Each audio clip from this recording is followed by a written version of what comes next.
Assalamualaikum warahmatullahi wabarakatuh. Perkenalkan, nama saya Rahmadia Fitri dengan NIM 2020310065.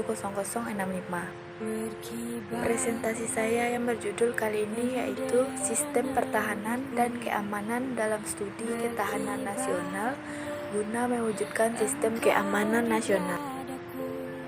Pertama, saya akan membahas tentang keamanan negara. Keamanan negara merupakan istilah yang secara sederhana dapat dimengerti sebagai suasana. Artinya, bebas dari segala bentuk ancaman, bahaya, kecemasan, dan ketakutan. Dalam kajian tradisional, keamanan lebih sering ditafsirkan dalam konteks ancaman militer yang berasal dari luar. Walter Lippmann merangkum kecenderungan dengan pernyataan yang terkenal, yaitu suatu bangsa berada dalam keadaan aman selama bangsa itu tidak dapat dipaksa untuk mengorbankan nilai-nilai yang dianggap penting, dan jika dapat menghindari perang jika terpaksa melakukannya dapat keluar dari sebagai pemenang. Selanjutnya, fungsi keamanan negara.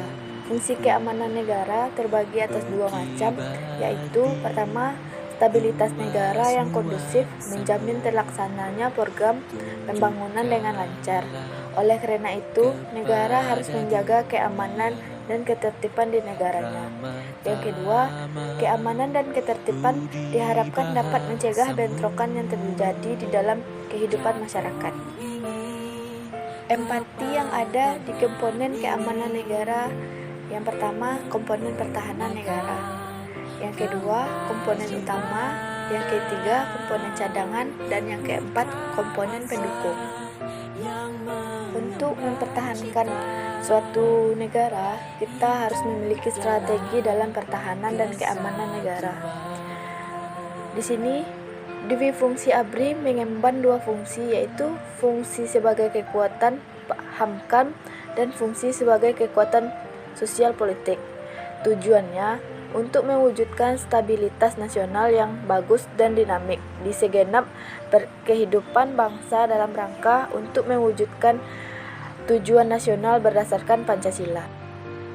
Selanjutnya, pengertian keamanan nasional.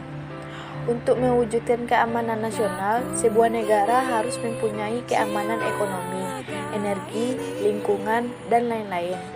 Ancaman keamanan tidak hanya datang dari musuh tradisional seperti negara lain, melainkan juga datang dari orang atau organisasi di luar sistem diplomatik sekarang ini seperti bandar narkoba, perusahaan multinasional, dan lembaga swadaya masyarakat yang berlainan dengan pemerintah.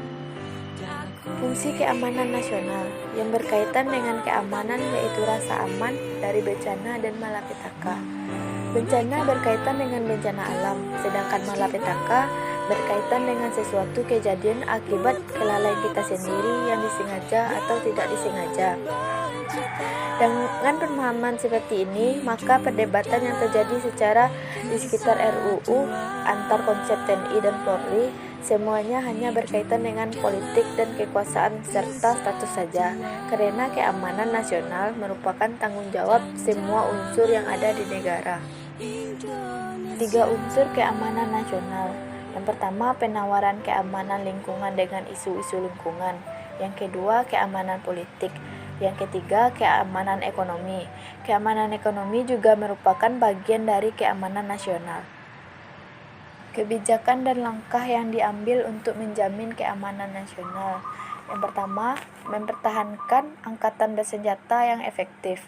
Yang kedua, mempertahankan ketahanan infrastruktur nasional. Yang ketiga, kekuatan ekonomi untuk memfasilitasi warga negara. Yang keempat, menggunakan layanan intelijen untuk mengalahkan ancaman.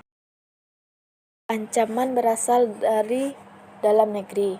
Yang pertama, aksi teror bersenjata yang dilakukan oleh jaringan terorisme dalam negeri. Yang kedua, sabotase dari dalam negeri. Yang ketiga, konflik horizontal dan perang saudara. Ancaman yang ada di luar negeri yaitu aksi teror bersenjata yang dilakukan oleh terorisme internasional. Yang kedua, pelanggaran wilayah. Yang ketiga, spionase dan agresi. Untuk mempertahankan keamanan nasional, bentuk usaha dalam pertahanan negara yang harus kita lakukan yaitu belajar pendidikan Pancasila dan kewarganegaraan. Yang kedua, pelatihan dasar kemiliteran. Yang ketiga, pengabdian sebagai prajurit Tentara Nasional Indonesia. Yang keempat, pengabdian sesuai profesi. Sekian presentasi yang dapat saya sampaikan. Apabila ada salah kata, mohon dimaafkan. Wassalamualaikum warahmatullahi wabarakatuh.